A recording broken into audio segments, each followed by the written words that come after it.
Salam. Bugünkü okuyacak tekstimizin adı Yurdun Antropologik Gitkisi. Avtoru Sapar Iqlimov, okuyar Cennet Hanım.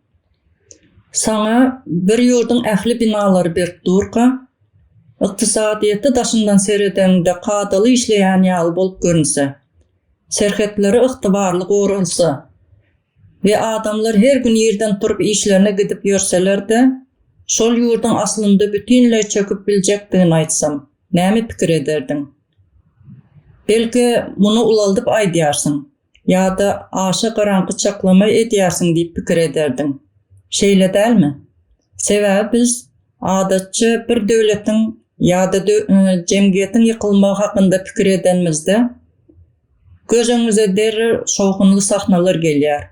Uruşlar, köçelerdäki köpçüliklerin protestler, aş inflasiýa sebäpli bir halta pul bilen bir çörek satyn alynýan şol meşhur qara ak suratlar.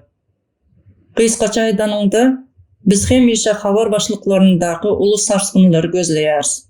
Emma şu gün elimizdäki resminama şol tanış görkezjileri bir gapdaly goýmagy teklip edýär.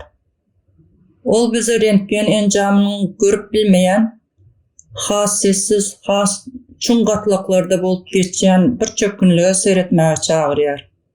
Bu kameralaryň surata düşürüp bilmeýän çöküşidir. Dünýäni has gowy düşünmäge umtylýan hormatly dinleýiji. Şu gün seniň bilen bilelikde ören ýetgeşip, hatda biraz ürküzüji çeşmäniň içine aralaşýar. Bu ýerde adaty habar ýazgysy ýok.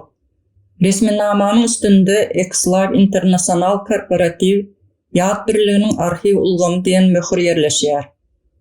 Şol möhürüň aşagynda bolsa, Sapar Iqlim tarapyndan ýazylan Daşyndan seredeninde roman bölegine meňzeýän, emma aslynda ören sowukkanly seljer ýazgysy ýerleşýär. Onuň ady hem awtoryň näme diýmek isleýändigini başdan aýak aýdyn aýdýar. Olar diňe ýurdu ellerinden almadylar. Şu ýazgyny aýratyn edýän zat näme? Sebäbi awtoryň üns merkezinde Türkmenistandyr. Emma bu tekst halkara gatnaşyklary boýunça ýazylan adatly gura kasabatlardan düýbinden tapawatlanýar. Awtor awtoritarizm, korrupsiýa ýa-da tebii baýlyklara dayanýan siýasat ýaly adaty düşünjeleriň çäginden çykýar. Ol has çuňur adam tebigatyna degişli pikir öňe sürýär. Ine şu ýerde esasy düşünje peýda bolýar. Tekstiň dowamında awtor hemişe bir düşünjeye gaýdyp gelýär. Antropologik gitki. Awtoryň pikirine göre siyasi ýapyklyk we ulgamlaýyn çäklendirmeler adamlaryň diňe gapçyklaryny, pasportlaryny ýa-da saýlaw hukuklaryny nyşana almaýar. Olar göne adamyň ahlak sütünlerine zarba urýar. Bu ören güýçli we jedelli pikir. Dogrusyny aýtsaň, ilkinji gezek eşideninde bu diňe diktatorlyk ýa-da korrupsiýa diýen düşünjeleri has çylşyrymly sözler bilen beýan etmek ýaly bolup görünip biler. Näme üçin paralyan işgärleri ýa-da senzur edýän döwleti suratlandyrmak üçin şeýle çoň adamyň barlygyna hüjüm edýän terminleri ulanaly diýen soragy döredýär. Bu şüphe düşünüplidir. Sebäbi ilkinji garaýşda bu diňe söz oýnaýal bolup görünýär. Emma awtoryň antropologik gitki diýip göz öňünde tutýan zady ulgamyň çüýremegi däl. Ol şol ulgamyň içinde ýaşaýan adam bolup galmak endiklerini gitmegidir. Antropologik gitki näme aňladýar? Gelin muny has ýöneki mysal bilen düşündirelim. Korrupsiýa diýilen zat adatça bir ulgamyň içindäki näsazlykdyr. Mysal üçin kimdir berip para berýär, işini bitirýär. Ýöne akşam öýüne baranda goňşusy bilen gatnaşygy, zähmete bolan ynamy ýa-da çağalaryny öwredýän dogry düzgünleri üýtgemeýär. Ýani ahlak guruluşy henizem saklanyp galýar. Emma antropologik gitki başga zatdyr. Bu ýagdaýda näsazlyk ulgamyň özüne öwrülýär. Adamların durmuşa, biri-birine zahmete ve geleceğe olan qarayışları öýjük derejesinde üýtgäp başlaýar. Sapar ikliminiň esasy pikirine göre, bir jemgyýet ykdysadyety pese gaçanda ýykylmaýar. Jemgyýet zähmetiň mertebe bilen, ýaşylygyň hormat bilen, bilimiň geljek bilen hukuga bolsa adalet bilen ara balanşygy üzülende çökmäge başlaýar. Sebäbi hiç şu görünmeýän balanşyklar adamlary ýöneke mehelle däldi, bir millet edýär. Bu ýagdaý lukmançylykdaky autoimmun kesellerini ýada salýar. Adaty ýagdaýda bedeniň gora ulgamy daşarky viruslary we hoplara garşy göreşmek üçin döredilendir. Emma autoimmun keselde bedeniň özüniň sagdyn öýjüklerini duşman hökmünde kabul edip, olara garşy göreşip başlaýar. Awtoryň suratlandyrýan jemgyýetinde hem ýagdaý şonuň ýalydyr. Ulgam daşarky hoplara däldi, öz içindäki sagdyn güýçlere garşy göreşýär. Dogruçul işleýän, başlangyç görkezýän, başarnykly we münasip adamlar goldanylýan güýç däldi, hop hökmünde kabul edilýär. Korrupsiýa bolsa virus hökmünde ýok edilmeň ýerine tersine imitlendirilýär we ulaldyrylýar. Şonuň üçin hem daşyndan seredeninde hemme zat kadal ýal görünýär. Adamlar gezýär, işler dowam edýär, döwlet hem durnukly ýal görünýär. Emma içki guruluş eýem çökmäge başlapdyr. Bu ýagdaý daşyndan berk görünýän, ýöne içindäki dayanç sütünleri, su geçirilçileri we elektrik ulgamy çüýräp giden bir öýe meňzeýär. Şol öýüň içinde henizem ýaşap bolýar. Ýöne ol indi öý bolmagyny besedip, diňe pena berýän bina öwrülipdir. Sebäbi öý bilen diňe başpena bolýan jaýyň arasynda ägirt ulut tapagyt bar. Başpena adamy ýagyşdan we sowukdan goraýar. Emma öý adamyň öz geljegine göz öňüne getirip bilýän, degişli bolandygyny duýan we düzgünleriň adalatlylygyna ynanýan ýeridir. Şonuň üçin awtor şeýle diýär: "Iň agyr ýitki adamyň öz toprağynda ýaşap, şol ýeri indi öz geljegi hökmünde duýmazlygydyr. Bu adamyň fiziki taýdan sürgün edilmeginiň hem has agyr ýagdaý bolup biler. Sebäbi adam öýünde otyr, köçelerine seredýär.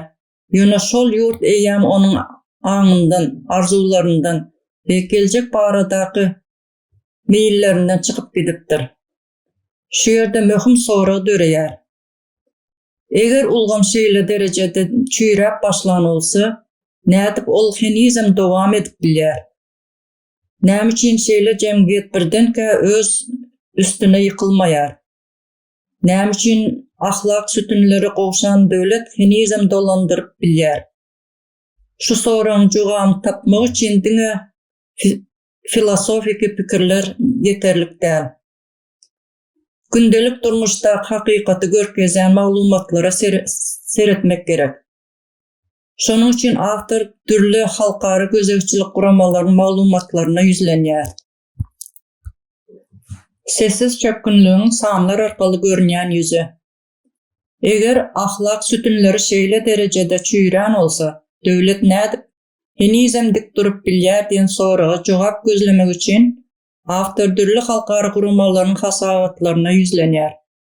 Sebäbi filosofik pikirler bir tarapy görkezse, sanlar we faktlar beýleki tarapyny görkezýär. Ilkinji misallaryň biri Freedom House guramasynyň 2025-nji ýyldaky hasabatydyr. Şol hasabatda Türkmenistana 100den bary ýogy bir bal berilýär. Bu diňe saýlawlaryň kämil däldigini aňlatmaýar. Bu diýenimiz garaşsyz gazetler erkin okap bilmezlik, siyasi hukuklaryň ören çäklendirilmegi, insan azatlyklarynyň iň pes derejäge düşmegi, parahaçylykly garşylyk görkezmegiň hem mümkin bolmazlygy ýaly ýagdaýlary aňladýar. Başgaça aýdylanda, dünýä ölçeginde iň ýapyk we azat bolmadyk kategoriýalaryň biri. Soňky misal, Bertelsmann transformasyon indeks hasabatıdır. Bu hasabat dine ayratin para alma hadisalarından değil, esim ulgamın ähligatlyklarına aralaşan ulgamlayın korrupsiyadan söz açar. Bilimden başlap sağlığı goraýşy, gümrükden ulgam gazet ulgamına çenli dürlü budaklarda şol meselelerin bardygyny görkezýär. Ýöne hasabatyň iň täsirli netijesi başga ýerde. Ol, ulgam korrupsiya garamazdan işlemeýär. Tersine, korrupsiýanyň üstünde gurulandygy üçin işleýär, diýen pikir öňe sürýär. Başgaça aýdylanda, korrupsiýa diňe bir kemçilik däl. Ol ulgamyň hereketlendiriji güýjüne öwrülýär.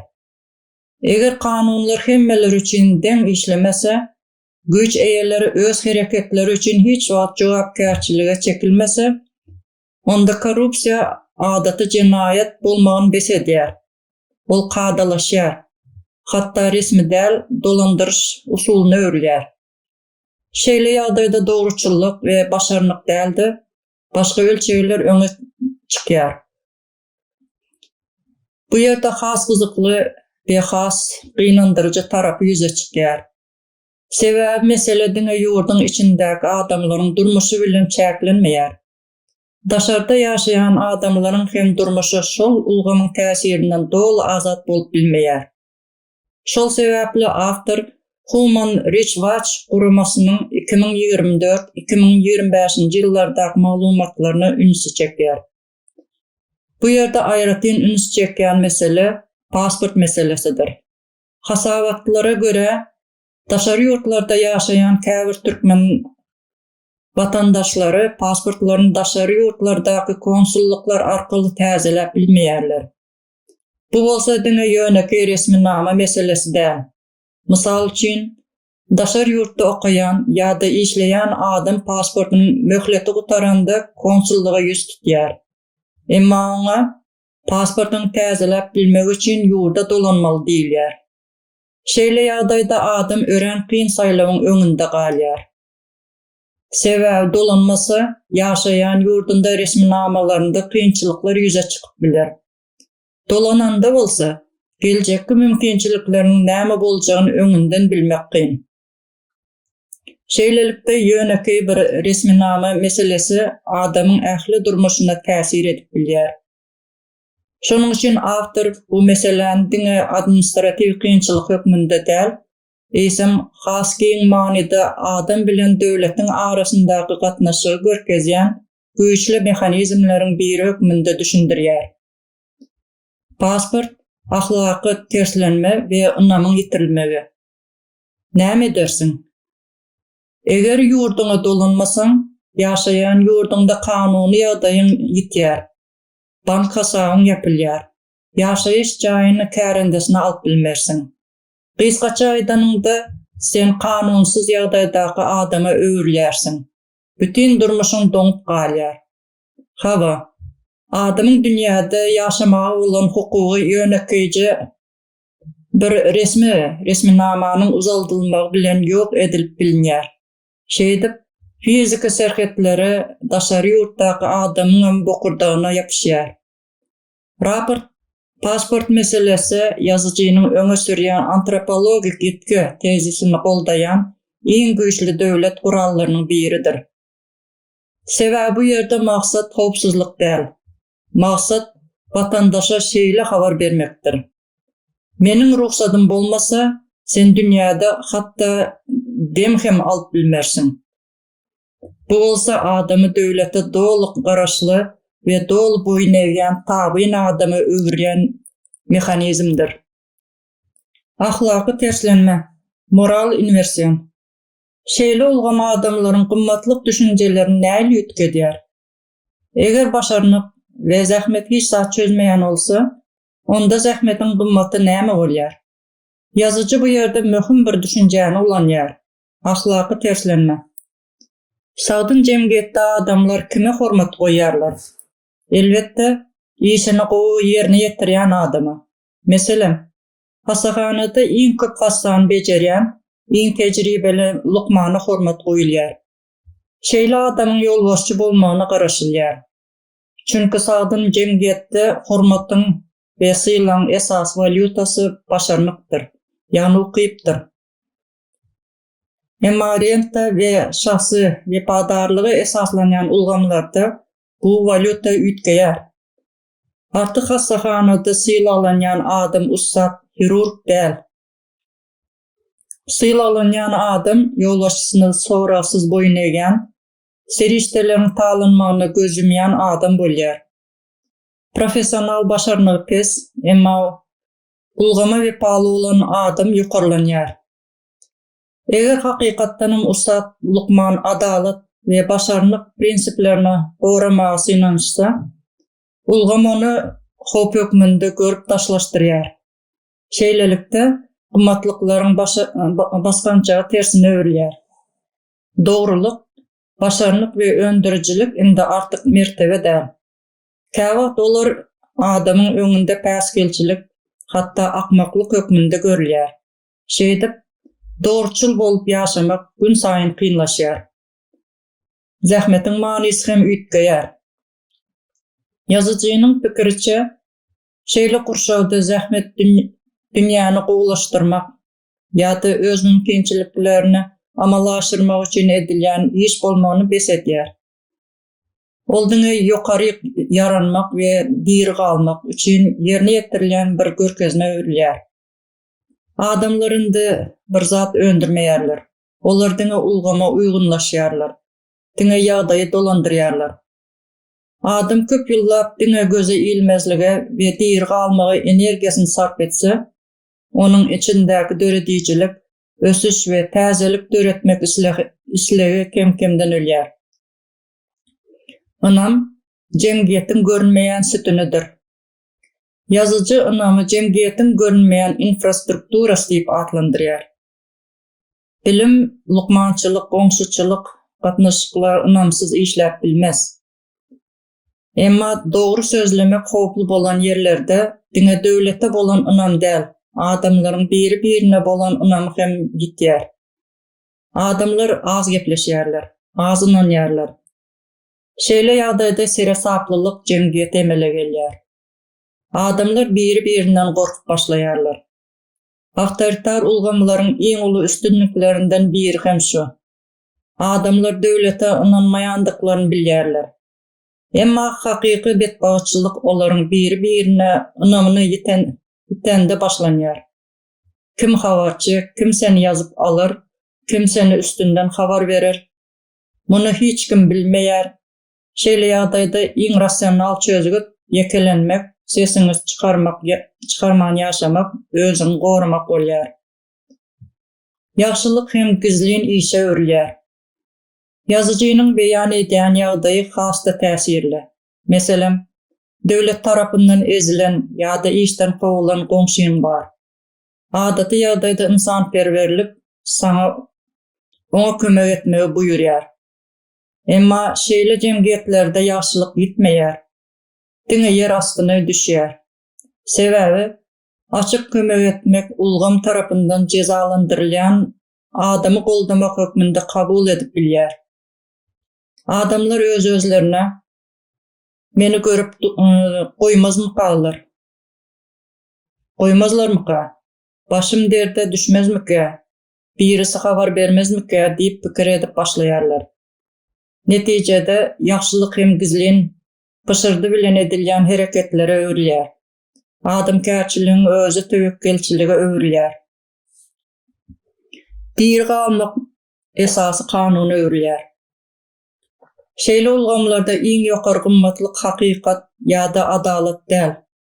Iň ýokary gymmatlyk diri galmakdyr. Her kimiň beýleki adamy hop hökmünde görýän tokaýynda pida etmek, baylaryň we erkin adamlaryň kaşanlygyny öwrülýär.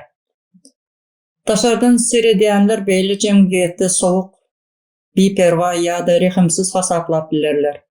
Emma ýazyjynyň pikiriçe bu halkyň häsiýeti däl. Bu gorky we garaşlylyk ulgamy tarapyndan adamyň tebigatyna giydirilen däl köýnegidir. Nesilleriň ýagdaýynda galyan ýitge geljegiň mina meýdanyna öwrülmegi. Şu wagtda çenli gürrüň ulular olaryň gündelik durmuşy we jemgyýetdäki gatnaşyklar hakynda boldy. Emma has agyr soru öňe çykýar. Bu ýagdaý çagalaryň geljegine nähil täsir edýär.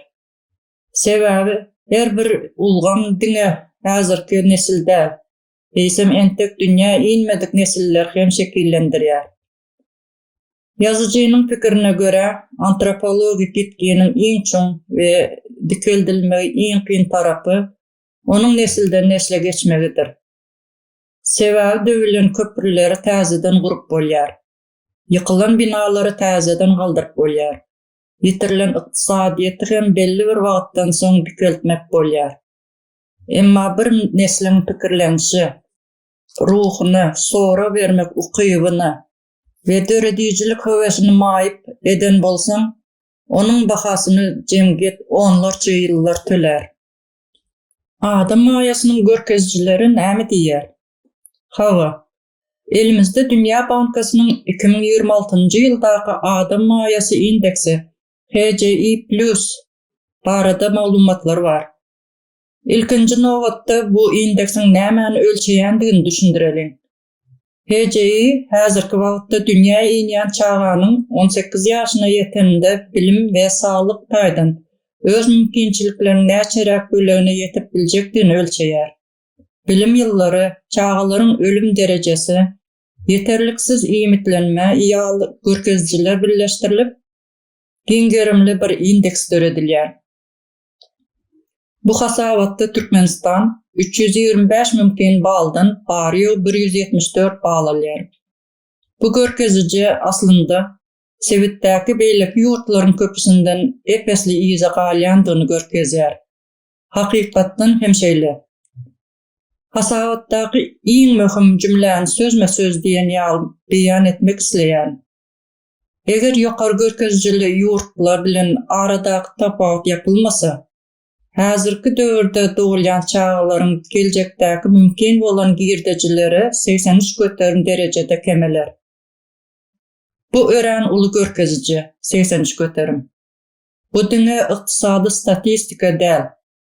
Bu häzirki wagtda dünýä inýän her bir çağanyň mümkinçiliginiň 83 göterinin durmuş ýoluna başlamazdan öň nädogry ulganyň içinde ýitirilmegi diýmekdir. Olaryň zehinleriniň, ukyplarynyň döredýijilik we telekeçilik mümkinçilikleriniň 83 göterinin isripsiz ýitirilmegi bilen deňdir. Dogrudan hem şeýle. Emma şeýle ýagdaýda enatalar näme diýär? Bu maglumatlar diňe ykdysady ýetkileri däl. Eýsem medeni mirasyň nesilden nesle geçirilmeginiň meselesini hem gün tertibine getirýär. Başgaça aýdanyňda adamlar çağalaryny öz jemgyýetleriniň şertlerinden goramak üçin nähil strategiýalar ulanýarlar diýen möhüm soragy döredýär. Sessiz çöküş görünmeýän sütünleriň ýykylmagy. Şeýlelikde sapar iklimiň tekstini, arhiw belliklerini we halkary hasawatlary bir ýere jemlänmizde. Olaryň bizi getirýän esasy netijesi şudur. Bir ýurduň başyna gelip biljek iň uly betbaşçylyk onuň basylyp alınmagy ýa-da ykdysady çökgünligi däl. Iň uly betbaşçylyk adamyň fizik taýdan öz ýurdunda galyp, emma ruhy taýdan şol ýurtdan çykyp gitmegidir. Adam henizm şol köçelerde gezýär, şol bazarlardan söwda edýär, şol iş ýerlerine gidýär. Emma onuň umytlary, arzulary we geljek barada taslamalary indi şol ýurt bilen baglanşmaýar. Şol pursatda adam göçmedik bolsa-da, onuň geljegi göçüp gidýär. Sessiz çöküş näil bolýar? Köplençe adamlar döwletleriň çöküşini uruşlar, gozgalanlar ýa-da ykdysady betbaşçylyklar bilen baglanşdyrýarlar. Emma käbir çöküşler gaty sessiz bolýar. Hiç hil partlama ýok, tanklar ýok. Binalar henizem yerinde. Adamlar her gün işe gidýärler. Dükanlar açyk. Pul dolanşygy dowam edýär. Daşyndan seredeninde hemme zat kadaly ýal görünýär. Ýöne içerde görünmeýän sütünler kim-kimden çüýräp başlar. Cemgiyeti saklap duran görünmeyen maya. Yurdun haqiqi güýji diňe ykdysadiyetden ýa-da harby güýçden ibarat däl. Onu saklap duran görünmeyen maya hem bar. Şolaryň arasynda adamlaryň bir-birine bolan ynamy, başarnyga we halal zähmete bolan hormat, adalatyň işlejekdigine bolan ynam, geljege bolan umyt, umumy ahlak ölçegleri, vatandaşlaryň öz ýurduny değişli bolmak duýgusy, şolar jemgyýeti diňe adamlaryň ýygyndysy bolmakdan çykaryp, onu millete öwürýär.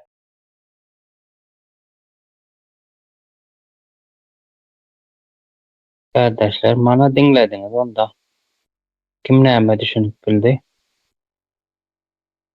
Hemäniň türkmeniň antropologik ütletmesi ýa-da insan bolup ýaşap bilme ýagdaýyny ütletýärler-de. Gylyk häsiýeti, ýani pul gazanmasy, adalaty seretişi, ýani kulturasynyň ütlemegi, ýani ýaşap bilme şerti-de adam görsezilen aýdan.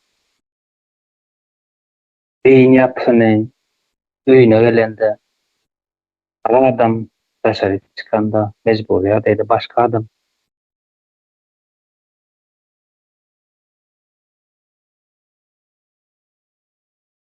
Ýani aýtýar,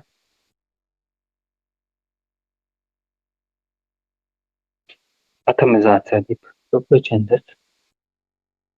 Atomizatsiýa bolan halkda Türkmenler zaten edilen ýöne kurmaçalyklary da günjelegem getdi.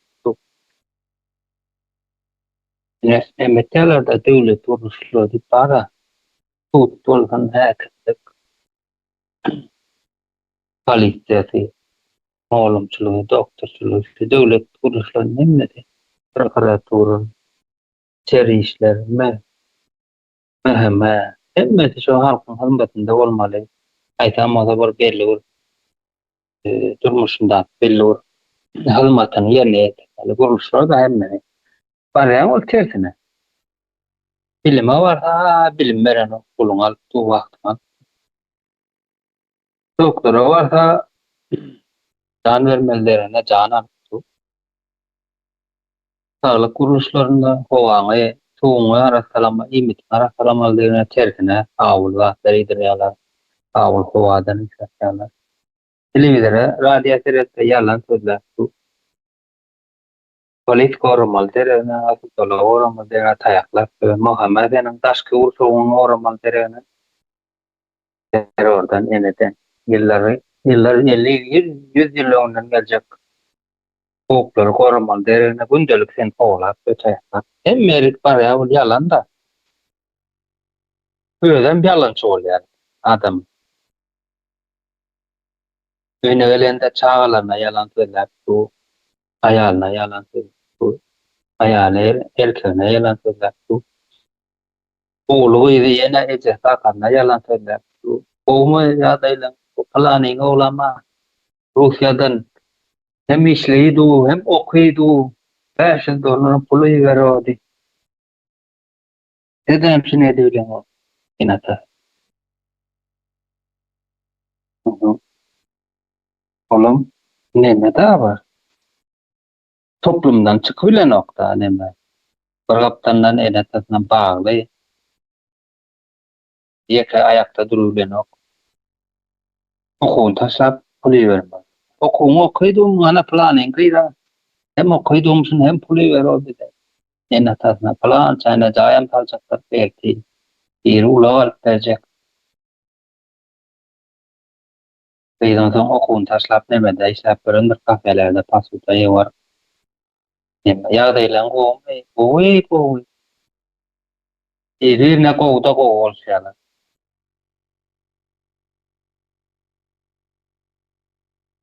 Bu şol tura ruteda geldi. Ýok ediň aýtdyň. Oňarak. Ene bilen bir berle. Baranyň bu bir aýtyp bolmagyň da. Men kıssagym yok. Dowam etsen soňundan hem aýdy bilerin. Näme diyorum? Aýdyyorum tez. Ýa-ni çağa diye sorak berýär. Bu adam näme üçin telewizorda hemişe şu diýip sorak berende şonu geplemedi way diýer. Oşonam daşary aýna gapa serediýe perdeleri yapakmy hiç kim gören akmy diýip. Hakyky häzirki wagtda şu bir kemçiligiň bolsa aýtjak bolsaň goý gepleme. Puluň ýokmy? Daşary ýurda gidersiň, işlärsiň. Oşoň daşary ýurda çykandan soň aňyrda şu ýalany mektepde gepleme, mugallim ýanyna öýdip aýtma, şey diýip çagan ulul diýerler. Ondan soň daşary ýurda çykandan soň iş tapman ýörendir belki ýa-da ady işte iş ýa-da şonýaly eziýet çekýärler, iş ýerine äsgerilme ýa-da. Şonu da jaňa denne gepleşenne gaty gowy, osan öýündekilerine aýdar dogrusyny eziýet çekýärine aýtmaýa gowy diýe. Aýlygym gowy 500, 600, 700 dollar aýlygy bardyr. Ýöne beýleki goňşy ýylgynyň ýanyna da geplerini ene tasam şeýit gepli. Ay ol 2000 dollar aýlyk alyp otyr. Ene maňa şu sorak köp geldi. Türkmenistandan. 2000 dollar aýlyk alýamyşyn plankes. Men aýtdym ol nemen Cumhurbaşkanynyň kömekçisi bolup işleýän bolamasyn?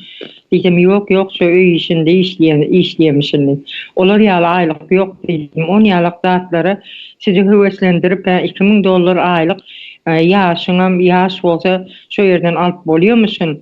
Menim gideýin Türkiýe diýen höweslendirjek bolup edýärler onu diýdim. Osan şeýlemi diýdi. Ene ýylyň halkyň arasynda dogrusyny aýtmaýarlar, ýalan gepleýärler. Eziýet çekip işleýärler, bir günem izine çykýarlar. O parkda oturup surata düşüyor, bu parkda oturup surata düşüyor, onun paylaşıyor, durmadan paylaşıyorlar. O zaman aňyrda Türkmenistan içindäki otururlarym, bizim şeýit gideli ýöne Türkmenistan näil çöküp otyr. Bu barada hiç düşünje ýok, düşünje ýok diýeni öýünde gepleşilmeýär. Türkmenistan bara näme gitip barýar. Diňe şu Aşgabatda bina gurulýar, o bina gurulandan soň biz tarapda geljekmişin. Dik vilayetdekiler şey diye, etrafdakiler yine de şey diye, tamaya deyip öz kölegesini özleri kovalap gidiyorlar. Ondan soň mekteplerde de hiç ile aydılyanlar, zaten mektepte aydılmıyor da. Ne diyecektim? Siyasata koşulmaň diye, siyasata koşulmaň. İşin olmasın diye, ata-baban şey plan etmedi diye. Ya da bir nemetecek mi ata-baba şu şeydi yaşamadı ya bizim qowrak öýümüz bolsun. Men Türkmenistana baktım, köp hojuluklardan duýýardym şonda. Ata-babam sen köşkde yaşamadı, olar ýaly öýde yaşamadı. Bir wagtlar banýamyzam ýokdy, zadam ýokdy, suwa düşýek bolsa, suwa düşýek bolsa, maliýetaň bir gyrjygyna çyk suwa düşýärdik. Şonýalak aýdylýan zatlary köp eşitdim men de. Soragym berdim şu ýerde. Osan indi men şeýdip ýaşadym. Men çağalar, siz hem şeýdip ýaşamalysyňyz. Men çeken, siz hem çekin diýip neme aralýanyň diýip soradym. Garnaşlamna dadyndan. Bolýardy biz gurrundaşlyk eden wagtynda aralýanyň diýsem eýa men dik düşdi hasap edýär şu ýerde. Sen başyňy bela sokarsyň. Seni derrew alarlar. Sen bir ýerde gepläwsiň biziň ýanymyzda. Bu goý daşarda gepleme. Şonýaly garyndaşlaryma köplenç menen uzakda durýardy. Banisa barýandyrlar. Bir ýerde şey diýip çykyrylyp durýar o çyrt bilen. Aňyrdaky sen taryhyny görüp oturup zat edip o ýahaýsy doktora öýtjekdiň plan o ýerden näme berýändir sen eliňe kartçyka diýilýär türkmençesini bilemagam men. Oson kartçykasyny berjegem bolsa al äsker meni näme şey diýip gepleýändirler. Hiç geplemän durýar. Nämemişin o doktor birden men şu ýerden kowamasyn. Ine buna mara şu sen gepleme bilen bu zada getiriyorlar. Oton ol üstünden şonu kemsitsin, baranırakta dur diýsin. Näme diýse de bolýar diýe da balnisa geldim. Men geplemeldäm kam men näçe iň soňky derejeli adam bular adaşyna aksahalyk geyipdir. Bular bizden bir yüksek, uly bilim okulu bolsa şeýle diýip düşünýärler da biz pes osun da näme diýýärsin balnisa gafyny hakyk diýen näme dursun o ýerde mürşeýip geç biýana ana şolar ýalyk gurulary eşitip diýdiler da o giriye eginde gysyp dur da ha näme dik geldin şonu ýalyk bolupdyr geç onuň sen keselliňe bir sana keselliňe näçe sana derman berýär şol bir näme şo mydal kelläň agyrýar analgin berer, pentalgin berer, yine verir. Yemesem şoňa ağır kesişdi. 3-4 türlü seni sağalmaz ýaly ýagdaýa getiriyorlar. Şonu arası işleyen doktor bolsa, ol hiç bir zaman ýokary ösmez. Ana şonu ýaly halky talap deme raýondakylar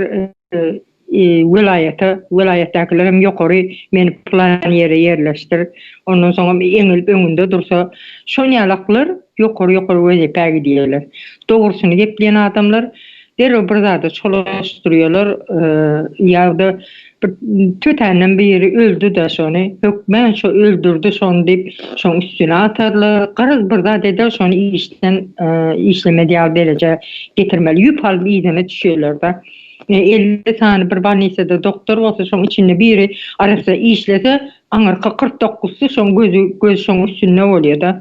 Bu arasa işliýe bizim deme ýalňyş iş yapanlarymyza bu sen ýalňyş diýip aýdy bilýär diýip şonu aksatmak bilen näme gelýändirler. Aksatmak derejesine gelýärler da şoňa. Hem ýerde de bahana näme dip şonu ýaly pasport meselesine gelsen pasport alyp bilmesen şolaň elindäki adam sen häzir ne pasportumuz ýok geçmiyorsa konsulluğa da gidibilmez. Sen konsulluğum sen tutturup otur. Sen halkym konsulluk diýen zat näme üçin gerek? Men şu ýerde pasportum ýok, köşenip ýörün, maňa eýe çykmaly şolar, kömek etmeli. Birden men balnisa düşdüm, ýagdaýym agyr, myň hossaryny ýerde diýip ýazyp durlar. Şoňa konsulluk eýe çykmaly. Ýa-da öldüm men. Birisi öldü, men öleýin, kim bolsa da öldü. Şoň näme üçin cenazasyna derre öňü birinji hossary bilen deň ärdem etmeli konsulluk. Ýöne konsulluk öňünçe sen şunu ýalyk ýüregiň agyryp dur, gynanyp dursun, o zat bilen iş ýok, jeset diýenden $10,000 diýip ýüzüňe öňüňe patladyk goýýar.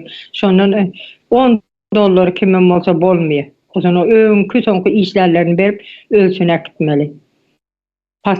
Pasport bermeýe. Näme mecbur sen gitjeksin şo ýere. Türkmenistana hökmen gitjeksin. Ozan bäri geçende de ýene de agzana açyp oturan bir topar krokodiller bar o ýerde. Bäri geçende bermeli sumkasyny boşa diýip ýol kiresiz gelenler hem bar. Bärde Türkiýe durmuşa çykan o ýerde her ýyl şyltagat gördirler. Ozan bäri nikaly bir Türkiýede nikaly bolandan soň elinde hemme zadyny alyp galyp şu aeroporta gelip adam sana jaň edip şeýdip geldi öýüne da şeýderler bar. Ýene konsulluğa gelişek işmiş o konsulluğun etmeli kärimiş o. Konsulluk nireden näme alýar? Konsulluk diýen ýoldan geçirýänler şeýdip sen sumkaňy bardadyňy çykaryp ödüňe çykar diýe ýanynda durýar. Ozan şeýdip pullaryny elinden alyp galmak nämäni jesarety nireden alýarlar. Eger döwlet bolsa, hökümet bolsa, kanun diýen zat halk şonu ullanyp bilýän bolsa, näme üçin olar aeroportda şonu ýalyk zat edilýär. Täze Türkmenistan ne şular ýalyk näme şular ýalyk eksiklik ýurdun çüýremesini çüýremegi sebäpli çağalarımızın, yaş gelinlerimizin şu bannisede evinde kısıp durmaklığı sebepli okuwçylaryň mektebe gidende bizar boldum diýmegi sebäpli ýaşyl köýnegini gelenden soň zyňy watýalar gitjekde men şunu giýmelimi diýip öýüň içine dip baylanşýarlar, bizar boldum şu köýnekden diýip. Höwes bilen gidýän biziň çağalarymız ýok, hiçimde de ýok şu. Höwes bilen mektebe gitmeýärler. Baýyň çağdam höwes bilen gitmeýär. Ay şu gün galsam bolmaýarmy diýip üňürdeşip oturýarlar. Ine şu çağalarymız soňra höwes bilen gider ýaly bolsun. Doktorlarımız kapıdan girenden dereu geçmiş olsun geldi teretip durur ýaly bize bilimli doktor gerek. Bilimli neme mugallimler çağalar höwes bilen gitseler okuwa. Men kitap okujak diýseler, kitaplarym bir özüne çekici bolsun okuwçylary. Ana şonu ýaly bolsa höwes döreseler bolardy. Ýöne şonu etmediler, şo höwesler döresin. Hemme zatymyz yerli yerinde, kanunumyz, konstitusiýamyz, halkyň hukugy, halk çekinmän gepler bilsin. Goňşy goňşa arkaýyn baryp bir-birine kömek edebilsin. O vilayetden o vilayete her yerde de bolýar beýle bir tebigy betbaçylyklar bolup biler. Bu vilayetdekiler o vilayete kömege gitsinler. Döwlet kömek etmeli. Biz bir baý döwlet. Ýöne halkam hiç bolmasa el kömegine etsinler. Gara şoňa gitsinler de menem bar, näme etmeli diýip duran şeýdip halk bir-biriniň üstüne titrep duran bir millet bolalyn, halk bolalyn diýip täze Türkmenistan gurulsun diýdik. Gurulsun diýip ýola çykdyk guruljagan.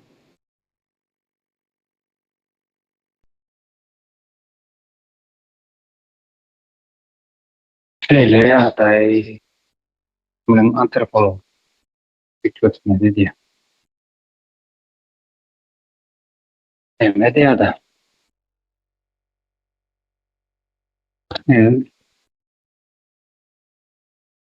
Kaçmadı yani Türkmen öýünde bir ýeri var. Daşaryk çykanda bir ýeri var. Ne üçin daşaryk çykanda bir içeride nähili gäli. Yani bahan maçara çok fiyatı olsun. Kanara fırınlar daşaryk çykanda mecburet ýa-da döwlet görkezler durmuşlar. Eline kömek edecek olan mollakmaklar ýazýanlar. Sol elin beren, sağ elin beren. Yani izläpdir. Näme üçin berýän? Bermesen dil sadakaňdan berýän. Kime berýän? Kimiň aldyndan berilen? Aýtma diýip. Nätan çadam. O öýün parasyna garyba da berdiýär. Yani berde näme var?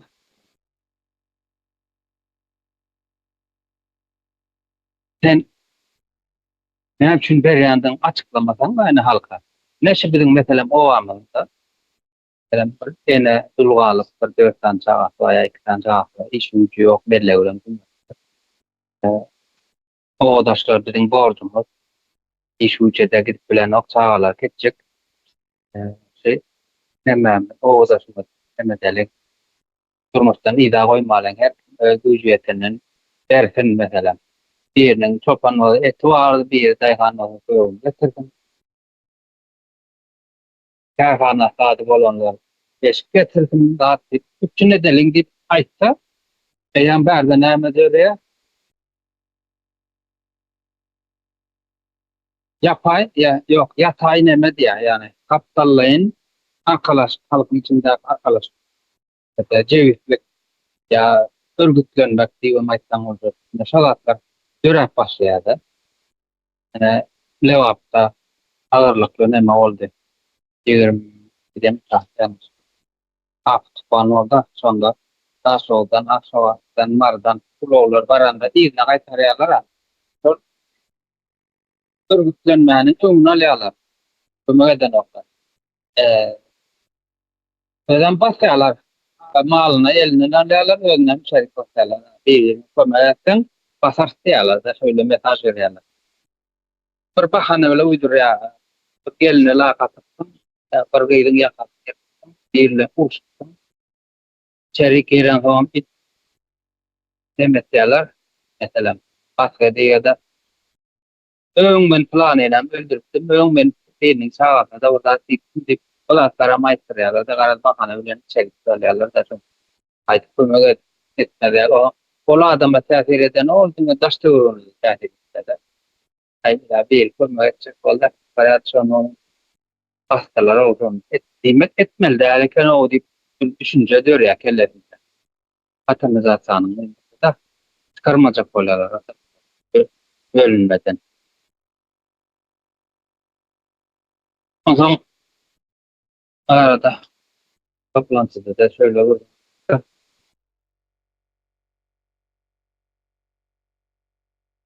Anonim yani şu an adatlıkları kim çayhanada ve kardeşlerin yeri adatlı köpeği var da o yaptığını. Bu tayda güzellemeye bir dikkat alıp paraya. Ne memnun paraya da şu an ki Türkmenistan'ın hükümeti kararı neymedir. Yani diye.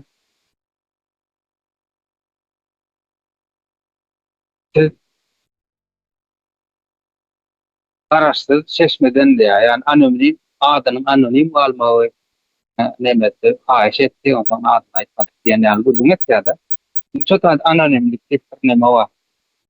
Mesela her o da diye yaşam dedik bir neçe de az oluyor diyelim işte den anlamda. Ben erkekten faktörler dirime hemen işleyenler. Mesela mahkeme göndermiyor işte mesela uçak koyundan geçti uçak koyun mahkeme tavsiyeler. Ya mahkemeler uçak koyun tavsiyeler. Halkın ya değil ya planmış ya yarat adamlar. Yani sportka gidiyor da. Tamam. Bir yere çıkıp yapıladı. Bir yağdayımız bolan o. Haçan açıla iş olmadı. Ertesi o kadar planı onu o zaten canlı. Planı ertesi o kadar çağırına mı var mı? Polis ya var. Paraya olun. Uçak koyun. Aptalını bana meşgul batın. Terwa tokmak tak turunga bil ya. Dengan me den. Bize aittiler. Biz onu ambiliyat. Biz bunu ambiliyat. Sen hepsi toplayla sen arada informasyon toplayarlar da uçakta oradan o evet mesela oğlum falan yerde o hafta kıyın falan yerde işlep.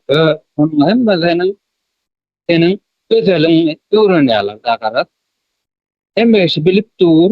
Yani hadır men tavsiye çağırıp sen yüzüne ait olsa sen özelin. Seni çaşın öğren yeten yalan aşağıya yalvar ya da çaşın öğren. Yani seni ters olmayısız ya da o yalı da sana baskı edelim. Ülkeyi düşmelerde dediğini biliyor.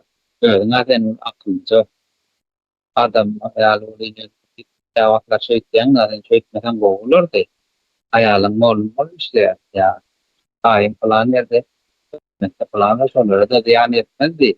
Oğlum okapı ya da eserliğe gidecek oldu belki o yere düşer belki yarın yere düşer.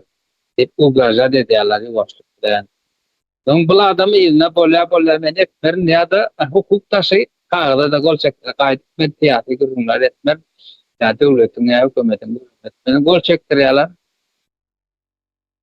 önüne ya da önüne gol çekti hukuk taşı oğlum ya o bilmezsen çekiyor da ya sakaylı oluyor bilse de gidiyorsun için cümlede kaçta idare kim sattı kamen ya da kim sattı o muka bu muka kaptanların ortamada geçkidene muhakkak yaptık. Başa onların şüphelen ya da hiç yerde geplek falan yok. Öğünde de mesela oğlu ben ne dersin? Geldi vardır, Ahmet vardır, ayalı vardır. Tiyatro kurun edecek olsa, tiyatro kurun bilen ama o tiyatro kurun nebet ya. Çok böyle oldu. Geklemen o ya. O zaman o odaşlar biliyorlar ha. Bilmesediler biler yalet diyorlar. Yani agentinden planını dünkü uğruna eden için mesela planını polise çağırdılar. Ne için çağırdılar? Dünkü uğruna eden için çağırdılar. Yani ondan o odaşlar görüyor yankayını. Yüzü sağlık gepler gelen o ayıp orlar. Kredi verirler. Doğru anladım. Evet ya da.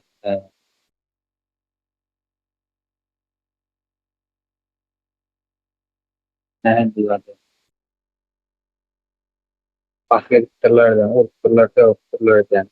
Kıymet bunlarla kurum etmeli.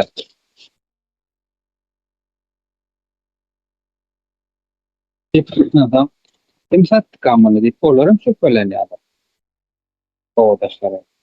Yani birbirinden şüpheleniyor. Anonim değilim de hani şunu ne Allah düşüneceğini tereddüt.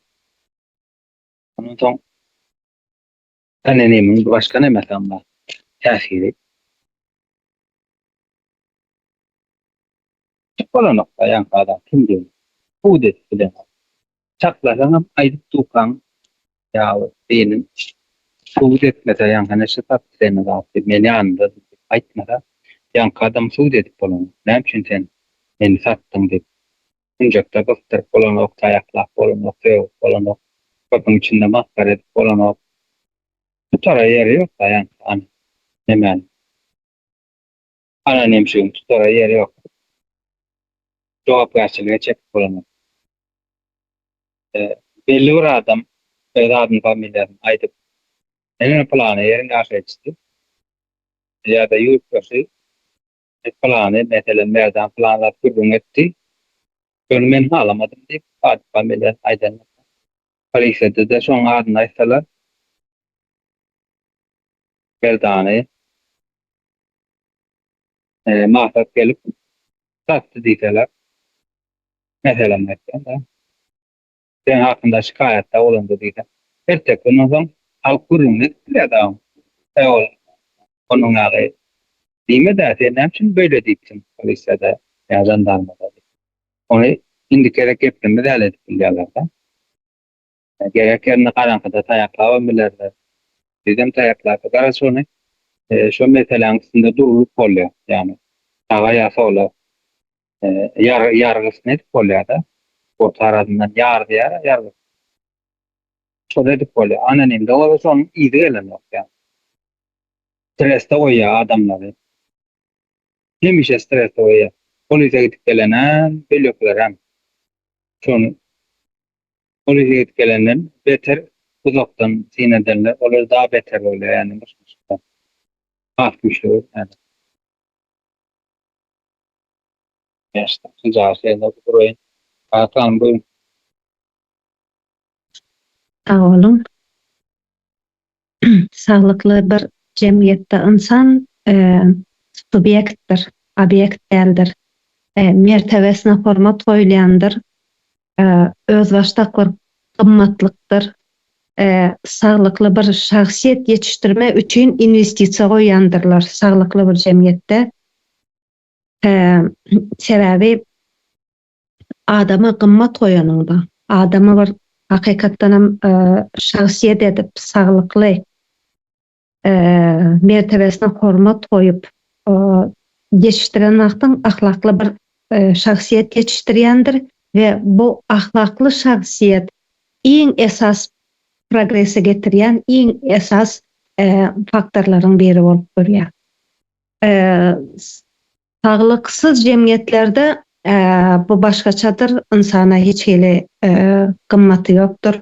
Mesela biz şu anki cemiyetimizin analizini vermek için biz hükmen esere gitmeli oluruz. Sebebi bizim bu hazırki degradatsiya olan cemiyetimizin fundamenti o eserin dövründen dowamattır. Stalin'in aýdyşýanak человек винтик diýýärdi. Eserde insan bir şurupdy, bir mehanizmiň bir şurugudy. Şurup bir tekniki parçadır. Yerine koyarlar, katırarlar, bozulandan soň ýene ýerine alyp koyarlar.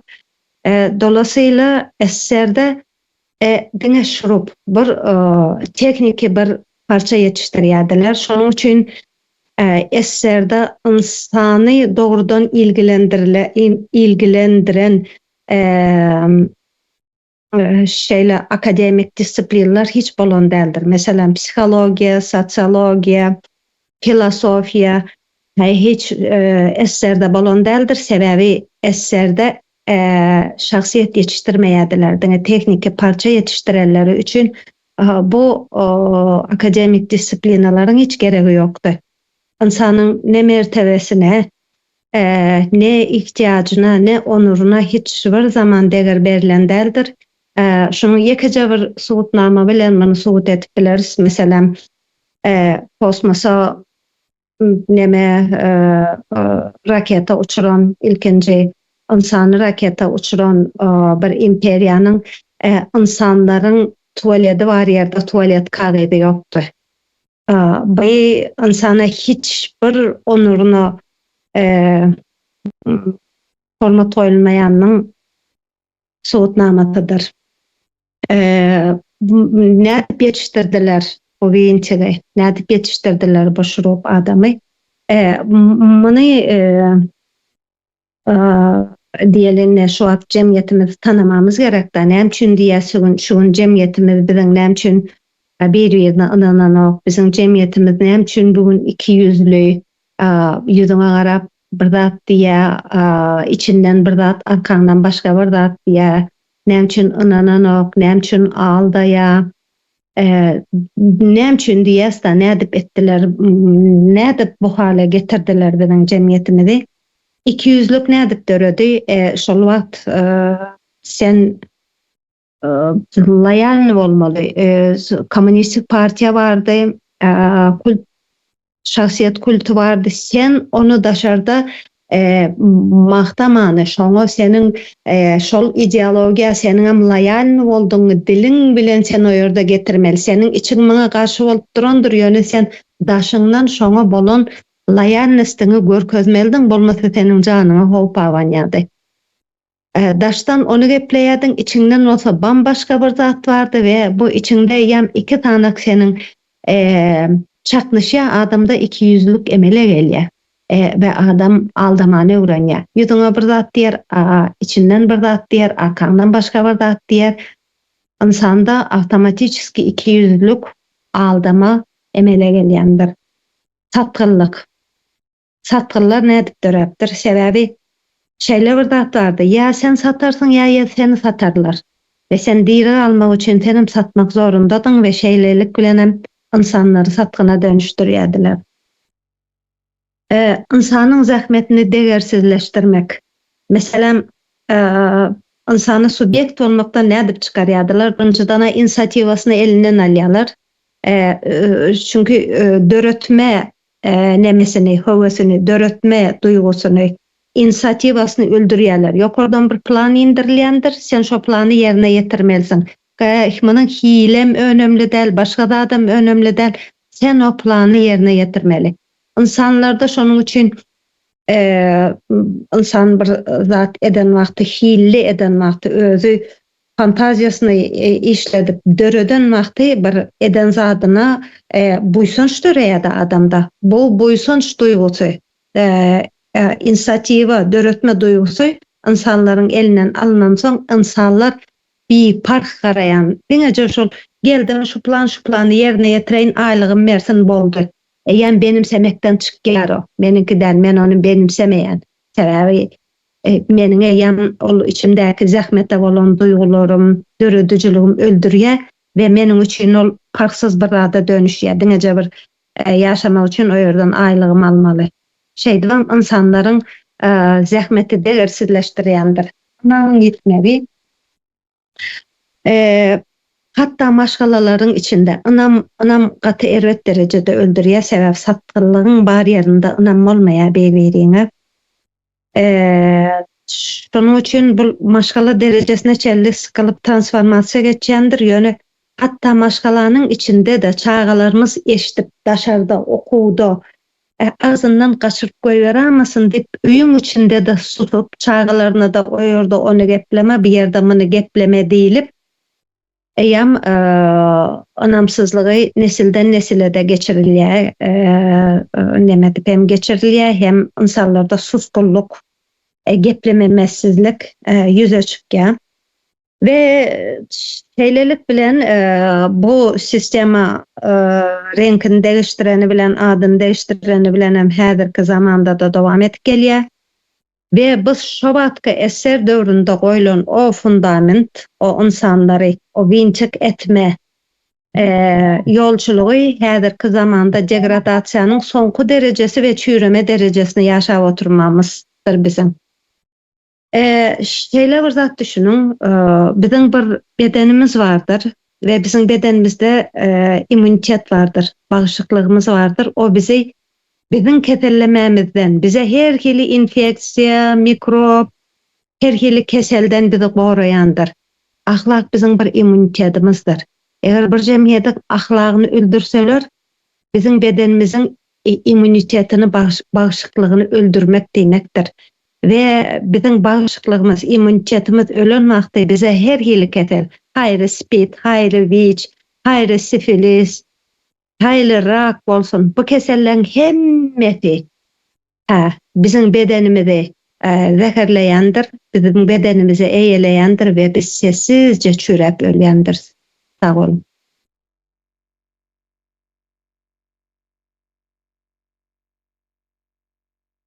Öyle ha oğlum. Hadi be. Sağ olun. Mildeşler, kardeşler. Aydık geçenlerinizin hemmesi doğru. Hakikaten hem doğru zatlar aydık geçeniz. O yöne aydılmadık tarafı var, ona ben aydayım. Ne şu yankı sanılıp geçilen kardeşlerim sanat geçen meseleleri, yağdayları umumu bir yurdun yokluğunu görkezýär. Yani biz de yurt kurulmadık diyen yere gelýäs yine de. Yurt kurulan bolsa da beýle işlemezdi. Şo taýan emetmeli diýjek bolýan, getirmeli de. O elbette halkı hem internetten hem daş dünýäden mahrum goýýarlar. Yapık yerden emedilýär de adam özünü geliştirmese elbette degradasiýa bolýar. Nemeler, milletler. Bu doğru.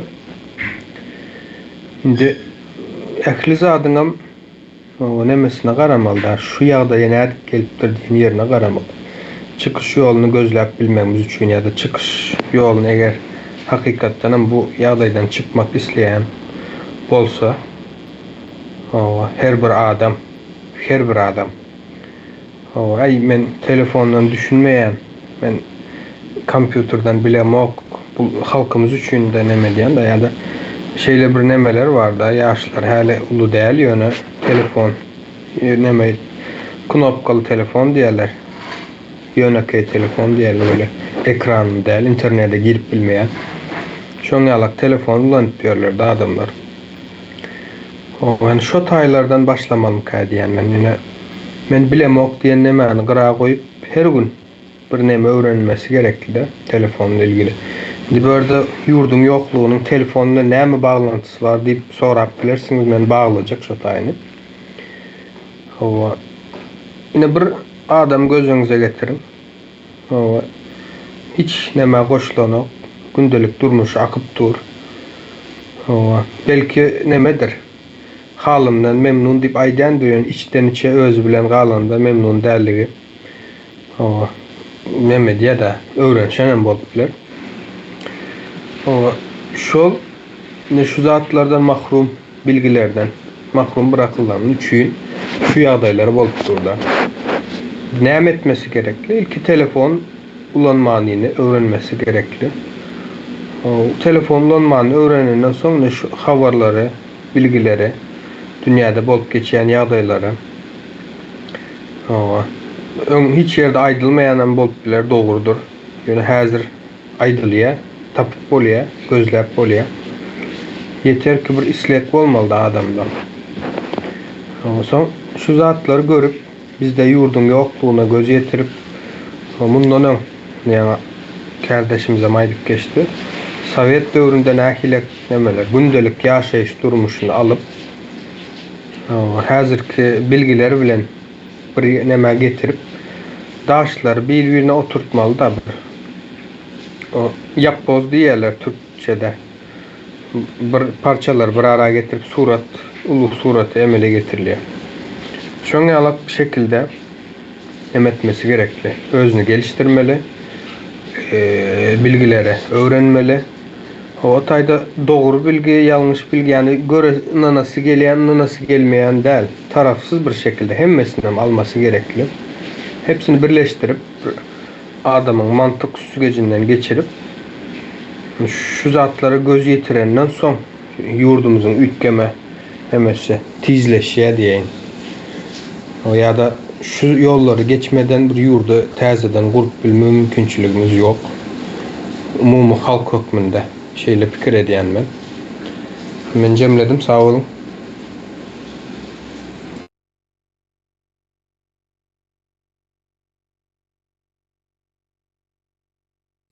Sağ olun. Sağ olun. Hindistada wagtymyza mazan barya demäni. Hindistatlar näme üçin ene kardeşlerim aýdyp geçdi. Zatlar näme üçin edilýär? Näme üçin oýnalýar?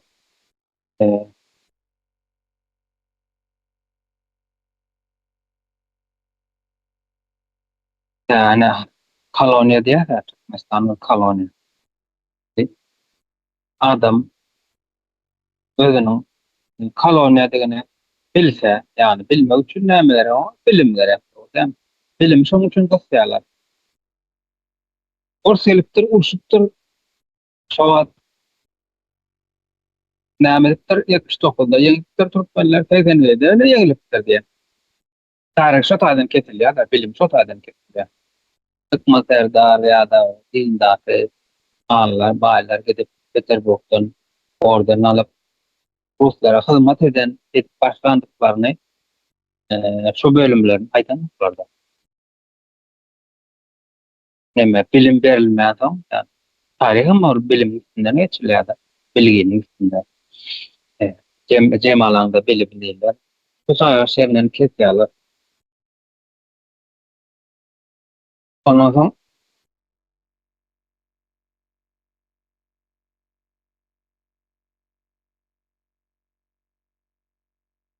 indi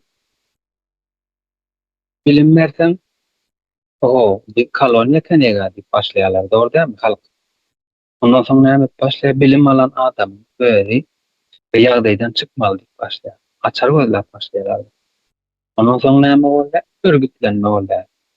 Yani eğitimli adam örgütlenýär öz-özü. Falan derip gel, taprapkan ýanyna gel ýa daşlaly. Örgütdäki ortary emedeli, kesekläli o zatlar aýtmak gerek. Büyütmeli emedýärler. Koloniýalygymyzdan çykmaly, ýurdumyza özümiz eýe çykmaly diýip. Ruslaň elinden almaly. Şo gitmedik Ruslary kowmaly diýip başlaýarlar da. Ondan soň şu bilim üstünden nemede örgütlenip ýa-da halk. Şoň üçin halka bilim beren oklar gorky bilen, güýç bilen atymyzatly taklaýarlar. Şoň üçin häzirki häkimetin döwlet urunçlary bar, bir tane bar, döwlet urunçlary badyk görkezýän olsa, şoň üçin şo ýagdaýda taklaýarlar. Şoň üçin iqtisadiýetini, ýani halkyň işsiz bolmagyny ýa-da işler belli bir kysmyň işli bolmagyny elde saklaýarlar, ýani planly etýärler da bu. Yurtdaşyna näme satmaly? Mesela Türkmenistan'da gaz var, neft var. Aramlı öyle yine şoň üstünden iqtisadiýet aýlaýarlar. Hem onuň näme değişli bolýar mesela. Döwlete değişli diýerler. Boldy. Paýyň ýok. Aşagdakylar näme potratda görmenmeli. Ýalakalarym, marginallarym onu uşak bilen nämetmeli, ýalanmaly. Halkyň eline, mesela bilim bilmän halkyň eline iqtisadiýetini bersen, bilimi özü geçirýär halk. Oğlum ýyny okady, özü internet açyp özü okar. Yine de burun üzümeker, burun gağunaker, burun karın doyar, ettekun kelleri bilimli olur. Bir näçe meň adamyň beýnisi eýitimden geçer bolar. Oho, biz koloniýa eken ya. Russiýa biz tömürpö, öň gelişi ýaly indan gitmendir. Biziň gazamyz biz bir ýurdun eýesi bolsak, urtaşmaga biziň paýymyz bolmala. Näçe biziň paýymyz? Näçe şertnamalar açykda başlanjak da tory olur. Şoň üçin türkmen halkyny hemme taraplaryň ýalar. Siyasata goşulmady ýalar, demek ýalar, ýani güýjü bir ýere toplaýarlar. Nähili serdaryň eline berýärler. Elle hopsadygan şoň elinde meselem Konstitusiýa boýunça, düzgün boýunça diýeli. İçeri işler, prokuratura, sud, harby terketede bolýar. Goşulmasy bol. Siyasatdan emme güýç bir ýerde toplan, sen siyasata goşulmany mümkinçilik bala nokta diýeni gorayan guluş ýok da. Böyle Türkmen halkında mesleğalar. Evet, saklayalar. Hayatayda. Hayattan elini aldıran ne alırsın? İşte böyle. Diyecek mi? Böyle. Eller boşanmak. Eller